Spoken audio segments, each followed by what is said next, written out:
for Happening IRL. It's lit. We have Dan Batard, who left ESPN and has now formed his own monster media company, Meadowlark. And he also has John Skipper with him with, as you all know, I'm sure you know, he was an exec at ESPN. I mean, they're building some dope things here. Dan, what's up? Like, first of all, thank you for joining us here remotely. Two Lit Crew. Hello. This is Dan.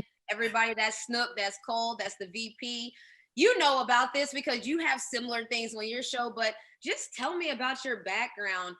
We talk personally, but just tell me about why did you decide to leave ESPN? Let everyone know. I know I already did your intro before this and talked about you started a mega empire. I'm already calling it now because I see the vision that you guys have. But just tell me about that move. Why'd you want to do it? Well, the background is my parents are Cuban exiles. And so first and foremost on my mind is freedom. And so whenever I've negotiated stuff with any employer, I've never wanted to work for a corporation, wanted to carve my own path, do it a little differently. What I've negotiated is freedom. And so here at the end with ESPN, long story short, I went from writing to radio to television, never wanted to leave Miami, wanted to do it from Miami, told ESPN that if they wanted me to work for a corporation, they had to make something more Miami than the Miami I had. And so they're like, okay, how about your brother does the art for the show? You can be on Ocean Drive and your Cuban dad can, in his second language, you know, he's a cartoon character. He can be right next to you every day and you do a father-son show. And so that's the long, short story. That's dope. Snook. Okay. Oh, you're shooting me right away. So I heard you mention your father. So did you have to talk him into coming on your show? I mean, how did you prep him for this? I need to know this because, see, Renee has brought me along. And so I want to know what it was in your mind when you selected your to be your co-host. Well, it's funny because I needed him, right? Because one of the reasons we were on, and I don't think that this is something that will surprise people, but ESPN was under indexing with Hispanics. And my name is Dan. I mean, he was going to call me Gonzalo or Luis, but he wanted me to not suffer anything as a Latin guy. So he called me Dan. And then I need to appeal to the Latin audience. And no one knows that I'm Latin because my last name is French and I don't look that Cuban. And so we put him on as my accent, and you wouldn't believe it. He was less nervous than I was, more confident, no television training, again, doing the show in his second language. But he's like, I'm just going to help my son. And my only goal is going to be to show people a softer side of my son. And so remarkably enough, I was vastly more scared all along than he was. But that said, he only thought the show was going to last 6 weeks because he thought it was too strange. He thought it was too weird to go. It's too weird. Okay, well, I can understand that. Well, I don't think Renee had me on there because she thinks I'll be the softer No, side. I know that she gonna say some wild stuff. Snook was growing up in a different time, so she has a different view on things. Like, for instance, Dan, I've been telling my sister and Snook that they need to get into crypto. And I'm like, so should we start payments through cryptocurrency? Should I start giving y'all like a portion of the payment through crypto? A portion? They like, no, run me my money in cash. They don't want they don't want no parts of nothing new like this. I'm trying to merge them into the new world. We need young people to lead the way. We need young people to keep our minds sharp. I'm telling you, I'm sad that I get older every day in a way that jars me. It's moving very fast. I was in the supermarket the other day. It was 6 p.m. and I'm standing in front of the cashier, and I believe you ladies will understand this, and I'm holding cash in the cashier's, the man's face, and he's just sort of looking past me. It's 6 o'clock in the evening. Uh-huh. And he says, oh, I'm sorry. This is the first time I've seen cash today. I'm a dinosaur. I might as well be paying in like bones and bobbles. Like, yeah, no one does that anymore. It's like you can pay with your phone now. Like, there's too many ways to pay. Cash really isn't it. I'm trying to tell them. Goodness. Yeah. So Dan, I don't want to make. Whoops, I was just going to say, I tried to pay a hotel bill with cash, and they had to call the manager down from upstairs to come down because they couldn't even figure out how to accept the cash for payment for the hotel. No one does that.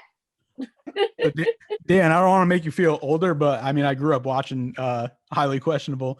So that's why it was awesome to all this happen. But so I wanted to ask you, like, why'd you start Meadowlark Media, and what are your goals for it?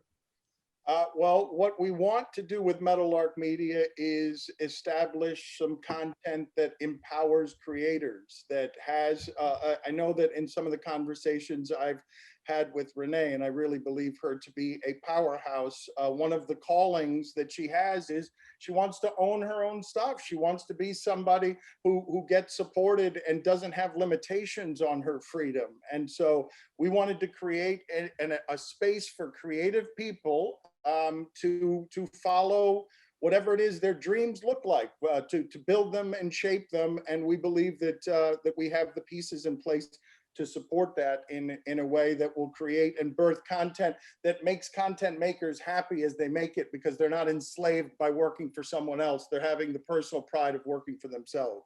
Woo, let me give some claps to that, because every creator knows that's goals. You want to create something dope. You also want it to get picked up, but you still want to own it and still create it, but get the machine behind you, for lack of better terms. And so literally at Meadowlark, that's what they're doing. It's amazing. Like, I'm so excited about that. That's dope. Well, okay, so I don't know.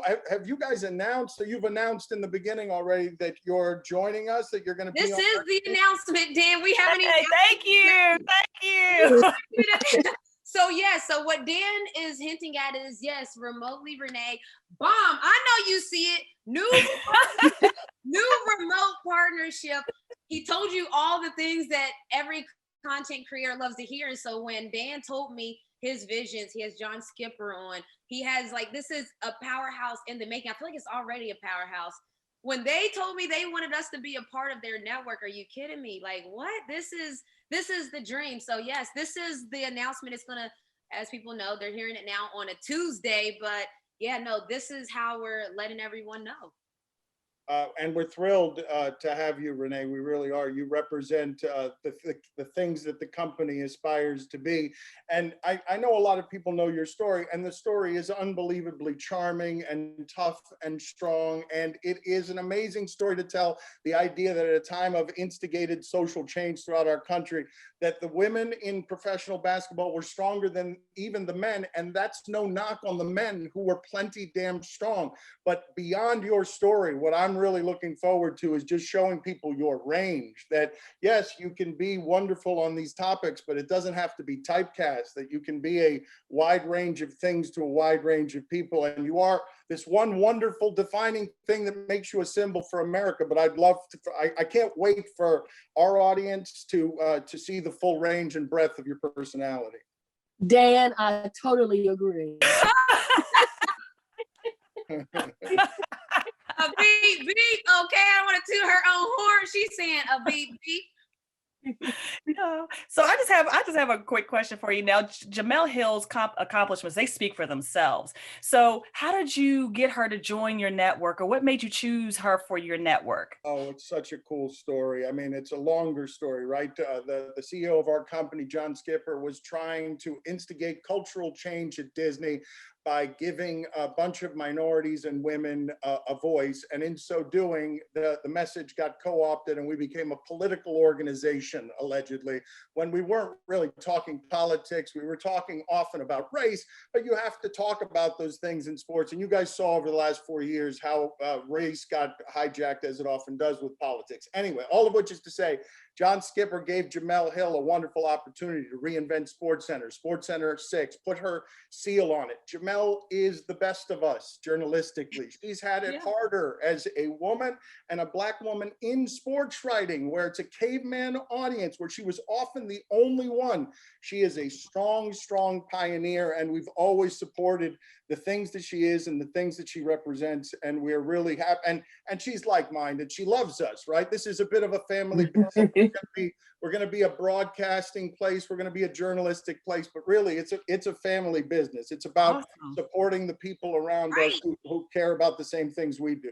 That's awesome. So, okay, get into it. All right. And Jemele, Dan, I don't know if you know or don't know, but Jamele's my homie. I was literally talking to her yesterday. Like, she's the homie. So for me, it really does feel like a family affair. And just even hearing you talk, I'm sure people can understand what attracted me. Now, tell people about like what also is going to happen as far as me being a part of your show, because you hinted at it with me joining your audience and showing the range, but can you just elaborate on that? Yeah, so we've got a very popular sports podcast, right? It used to be on ESPN television, ESPN radio, and now it is in an audio space. And we're very soon going to sign a deal that allows us to have the resources to run this company and grow out what is a very popular sports podcast. And Renee, at least as part of what it is that we're doing, she's going to be on the show with us every week, where we're going to be able to do some of the stuff that she's best at, but also do some of the things where we keep her off balance and make her sort of work on her improv chops. Let's go. Yeah, I know she likes the challenge of that. So. Because we're kind of a parody of a sports show. We're a bit in disguise, right? We aspire to be a bit of a comedy show that's sort of disguised as a sports show. And so I'm looking forward to Renee coming in and just sort of jostling everybody. Like she's going to be very unpredictable for all of us. And my guess is she's going to very quickly, dominate the room. Can't wait. Okay, so I can't wait. You guys get into it. We have a new partnership that we're doing with Meadowlark, and I couldn't be more excited. Dan, thank you for joining us. Thank you. Nice meeting you. Yes, Dan, we're family. We are family. Hey. I got Dan Batard with me. Let's go. Let's get it. Thank you, Dan, for joining us. Thank you for welcoming into the family. Thank you. Oh, that's dope. Thank you, Dan. That's awesome. And I'll see you we're doing yours on Monday, Tuesday?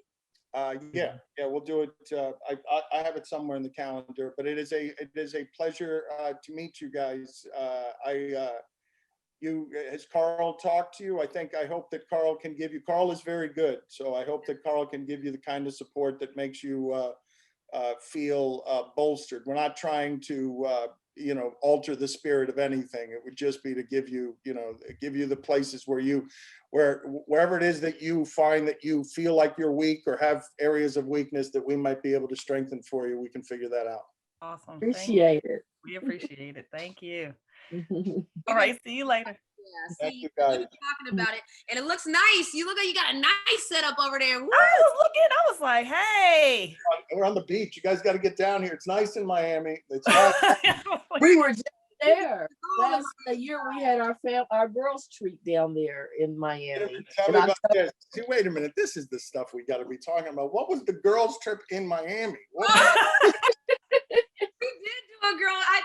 It was boring though. It wasn't like Girls Trip the movie. We just was out there enjoying this. We laid out by the pool like 6 hours at a time. It felt like you're used to the sun and the beach and all that. We wanted to just take it all in.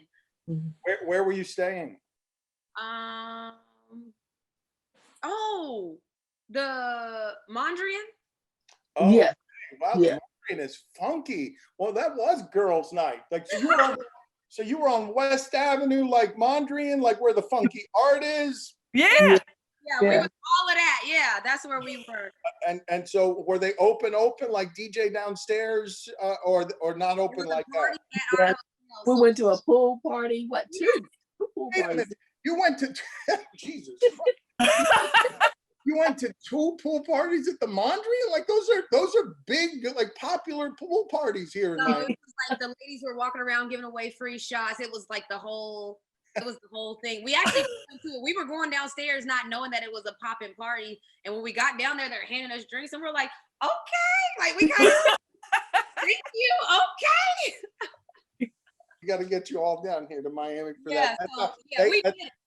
At the Clevelander where we do the show, they hand you a pina colada when you come in. Like when you check in, they hand. That's my drink of choice, like that. So yeah, that's me all day. I love me some pina. Oh yeah, me. You all have to be my guest. Yes, we're in. We will definitely be there. Thank you, Dan. That's dope. Thank you, guys, and welcome aboard, Renee. Really happy to have you. Thank you.